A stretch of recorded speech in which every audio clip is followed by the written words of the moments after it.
मैं हूं अदील राजा। आप देख रहे हैं मेरा यूट्यूब चैनल। सब्सक्राइब ज़रूर करना है जनाब, फीडबैक ज़रूर देना है आपने अपना। जनाब सुहेल अफरीदी साहब को बिलाखिर याद आ गया है कि मफाहमत से कोई हल नहीं बनेगा, हमने करके देख लिया, इसलिए हमें मुज़ाहमत ही करना पड़ेगी। बड़ी अच्छी बात है। साथ ही मुझे लगता है केपी में 10-15 जलसे कर डालेंगे सुहेल अफरीदी साहब। अभी तक का पैटर्न सुहेल अफरीदी का एग्जैक्टली ये नज़र आ रहा है, इसके अलावा कोई पैटर्न मुझे समझ में भी नहीं आ रहा और मुझे नज़र भी नहीं आ रहा कि सुहेल अफरीदी साहब कोई बड़ा एहतजाज करने के मूड में है या इस पोजीशन में भी है कि वो कोई बड़ा एहतजाज करे। अभी तक जो अंदर की इतला है वो ये है कि ये तहरीक इंसाफ वाले एक की टोपी दूसरे के सर, दूसरे की टोपी तीसरे के सर, ये बांदर टपूसियाँ मार के टोपियाँ टपा टपू कर ये लोग गुजारा कर रहे हैं। वो एक कहता है जी सुहेल अफरीदी फैसला करेगा, दूसरा कहता है नहीं सुहेल अफरीदी नहीं गौहर फैसला करेगा, गौहर कहता है नहीं इमरान खान ने अचकजई को चार्ज दे दिया, अचकजई नाराज़ हो जाता है, मामला हो जाता है ठप। इस्टेब्लिशमेंट ने और इस हुकूमत ने तहरीक इंसाफ को मुख्तलिफ ट्रकों की बत्तियों के पीछे लगा रखा है और ये जो हमारे अक्लमंद और ज़हीन तरीन लोग हैं, ये उन सारी ट्रक की बत्तियों का, हर ट्रक के पीछे एक एक बंदा भाग रहा है। ठीक है, वो पश्तो का क्या लफ्ज़ होता है, अली उस्मान मुझे बताता था, शुंडे मामे बन के भाग रहे हैं और इनको कुछ समझ नहीं आ रही कि करना क्या। भाई आप लोगों को तो पहले से ही बेवकूफ़ बनाया जा रहा है। आप लोगों को क्या नहीं मालूम कि मफाहमत वालों की कोई इज़्ज़त नहीं होती इस मुल्क में। मरीम नवाज़ शरीफ साहब से सीख लीजिए। मरीम नवाज़ शरीफ साहिबा ने बातें कर करके बोल बोल के वीडियो से डरा के बयानात दे दे के अपने पप्पा के लिए डील निकाली। आप लोग इतना सिग्निफिकेंटली प्रेशर भी नहीं बना सके। आप अलीमा खान का कल की बात सुनिए, आपको तरस भी आएगा, आपको दुख भी होगा कि वो कह रही है कि इमरान खान अपनी पार्टी से भी मायूस है, वकला से भी मायूस है कि उसको निकालने के लिए कोई एक बंदा प्रेशर नहीं बना सका। इमरान खान बाहर होता, हालात फ़र्क होने थे। ठीक है, अभी सुहेल अफरीदी साहब ने जलसा करना है लाहौर में, इजाज़त नहीं मिलेगी तो नहीं करेंगे। मैंने कुछ अर्सा पहले एक एनालिसिस पेश किया था आपकी खिदमत में कि वर्कर क्यों नहीं निकल रहा तहरीक इंसाफ का। उसकी वजह है 26 को जो धोखा दिया गया वर्कर्स को, 26 को जो लोगों को धोखा दिया गया, उस धोखे के बाद निकलना मुश्किल है। निकलेंगे तब जब तहरीक इंसाफ की अपनी लीडरशिप पहला डंडा खुद खाएगी, पहली गोली खुद खाएगी, पहली गाड़ी खुद तोड़वाएगी। जब तक तहरीक इंसाफ की लीडरशिप अपने आप को किसी विजिबल रिस्क में नहीं डालेगी कि लोग देखें, अवाम देखे और कहे यार ये खड़ा है, शेर का बच्चा है, मुझे इसके साथ खड़ा होना चाहिए, लोग नहीं निकलेंगे।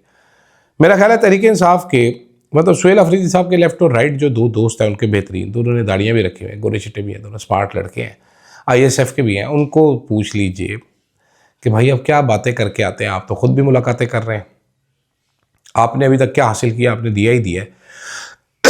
तो अगर ये सारी चीज़ें आपको क्लियर कर लेते तो आपको जल्दी क्लैरिटी मिल जाती। सुहेल अफरीदी साहब का ग्राफ भी नीचे जा रहा है बड़ी तेज़ी के साथ। भाई सुहेल अफरीदी साहब स्पीड नीचे जा रहे हैं कारकुनान की नज़रों में, शायद इसीलिए कुछ स्टंट भी करने पड़ रहे हैं इनको बड़े बड़े। आज भी बुनियादी तौर पर एक स्टंट ही था, ठीक है, एक स्टंट ही था जिसको किया गया। मुझे उस पर कोई ख़ास एतराज़ नहीं है। KPK में क्रिकेट स्टेडियम में असम्बली का इजलास बुलाया गया, ठीक है। बहुत सारे साफ़ी कह रहे हैं ये स्टूपिड आइडिया है, ये ऐसा आइडिया है, वो ऐसा आइडिया है, ऐसा आइडिया है। कानून के मुताबिक असम्बली का इजलास बुलाया जा सकता है, so there is nothing illegal about it. तो इसलिए मुझे इस पर कोई ख़ास एतराज़ नहीं। सवाल उठाया जा सकता है कि जी इस एहतजाज इस इजलास करने से आपको फ़ायदा क्या हो। आपने अवामी नुमाइंदों का जी अवाम के दरमियान रखा, तो क्रिकेट स्टेडियम में लोग तो थे नहीं, तो फिर क्या चक्कर था जी। मेरे लिए सिग्निफिकेंट बात इस इजलास की है कि भाईजान KPK दहशतगर्दी का फ्रंट लाइन सूबा, मुतासरा सूबा, वहाँ पर खुले मैदान में एक इजलास हो रहा है जहाँ पर KPK के तमाम नुमाइंदे मौजूद हैं, ठीक है, तमाम नुमाइंदे मौजूद हैं, अवामी नुमाइंदे वहाँ पर मौजूद हैं।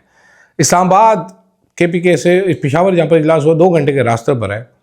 यहाँ पर मैं शहरी होने के बावजूद मैं रोड पे बनाने के लिए टैक्स देता हूँ ना, मैं अच्छा खासा टैक्स देता रहा हूँ जब तक नौकरी पे था, मैं टैक्स देता हूँ, ठीक है। मैं उस रोड पे चल नहीं सकता, क्यों? क्योंकि JD भाई ने आना है, उस रोड पे फिरना है। KPK में आप कहते हैं दहशतगर्दी बहुत ज़्यादा बढ़ी हुई है।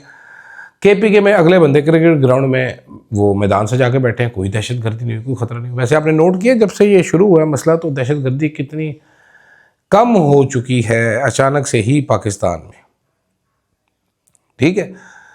अगर सुहेल अफरीदी साहब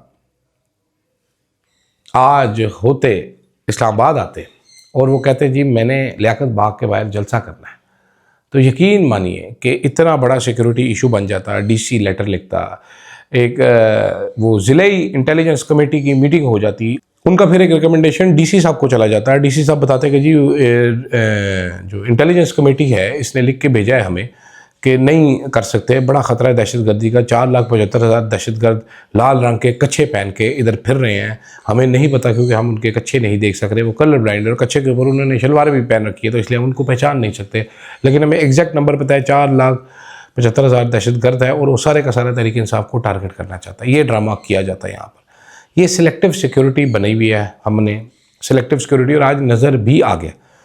अब सवाल जो करने वाले हैं वो तहरीक इंसाफ की लीडरशिप से करने वाले हैं कि भाई गौहर साहब से करने वाले हैं। कल एक खातून गौहर साहब के साथ बदतमीज़ी भी कर रही थी, कारकुन थी, वो किसी ने सोशल मीडिया पे डाल दिया, कोई इस पर एतराज़ उठा रहा है, कोई इसकी तारीफ़ कर रहा है। मैं एतराज़ या तारीफ़ तो नहीं करूँगा उसकी, लेकिन मसला ये है कि तहरीक इंसाफ की लीडरशिप बहुत बुरे तरीके से डिसक्रेडिट हो चुकी है आवाम की नज़रों में। उसके बावजूद ये जितने भी वकला हैं ये रेंट सीकर वकला मुझे लगते हैं। मैं आपको फैक्चुअली बताता हूँ कि तहरीक इंसाफ की कोर कमेटी में अभी बहस शुरू हो जाएगी कि 28 तारीख को याहिया अफरीदी साहब जो अकेले आज अदालत लगा के बैठे थे और बता रहे थे कि मैंने 122 केसेस निपटा दिया, नोबडी केयर्स अबाउट हिम, वो जुडिशल कमीशन का इजलास बुलाए बैठे हैं जहाँ पर जजेस का तबादला करना है उन्होंने, ठीक है। और मेरी इत्तला के मुताबिक बैरिस्टर गौहर साहब and Ali Zafar sahab are keen to go and attend that session, और वो कहते हैं कि हमें उन जजेस के लिए आवाज़ उठानी चाहिए। साथ साथ वो ये भी कहते हैं कि भाई बेसिकली हुकूमत ले आएगी अपने बंदे, हुकूमत मेजॉरिटी में, हम तो माइनॉरिटी में, लेकिन हमें जाना ज़रूर चाहिए। अगेंस्ट आर्गूमेंट क्या है? अगेंस्ट आर्गूमेंट ये है कि भाई आप क्यों लेजिटिमेसी देते हो इस सारे प्रोसेस को, आप बाइकआउट करेंगे, हम जजेस की तब्दीली के हक़ में ही नहीं, हम तो 27वीं 28वीं 26वीं आइनी तरमीम को मानते ही नहीं है, लेकिन ये ऐसा करेंगे नहीं। दूसरी तरफ अलीमा खान आवाज़ पे आवाज़ उठा रही हैं, उनको आज किसी ने ये भी सवाल किया कि बीबी अलीमा आप क्या चेयरमैन बनना चाहती है, पार्टी में कोई सियासी उहदा लेना चाहती हो? कभी मैं ले सकती हूँ, मैंने लेना नहीं है, मेरा भाई ही चेयरमैन है। सूरत हाल ये है भाईजान के तहरीक इंसाफ के जो लोग हैं वो अलीमा खान को ज़्यादा पसंद नहीं करते। अलीमा खान उनकी इंसल्ट करती है, बेइज्जती करती है, कहते हैं, शिकायतें लगाते हैं, लेकिन अलीमा खान क्या करे, ये इतने बेशरम हैं। मैं आपको तहरीक इंसाफ के KPK के 2 MNAs का बताता हूँ जिनको जब एहतजाज का पता चलता है तो या वो बीमार हो जाते हैं या वो निकल जाते हैं इस्लामाबाद से फ़ौरन से पहले। उसके अलावा 365 दिन साल के वो इस्लामाबाद बैठे रहते हैं, वो बड़ी बड़ी मुलाकातें भी करते हैं, वो कभी गिरफ्तार भी नहीं हुए, वो यस मैन है हर जगह पे, वो इमरान खान के सामने भी यस मैन है। तो जब तक इस तरह का रवैया रहेगा आप कोशिश ही कर सकते हैं, उसके अलावा आप कुछ भी नहीं कर सकते। बाकी देखिए क्या होता है आगे, तहरीक इंसाफ वाले क्या करते हैं। अब तो बॉल उनके ही कोर्ट में है क्योंकि हुकूमत ने इनको ठुटू दिखा दिया है। ना इमरान खान से मुलाकात करवाई जाएगी, ना इनको कोई सियासी स्पेस दिया जाएगा, इनके अपने बंदे तोड़े जाएंगे, इनके आपस में लड़ाइयाँ करवाई जाएंगी। ये हुकूमत का गेम प्लान है, बाकी आपके सामने है।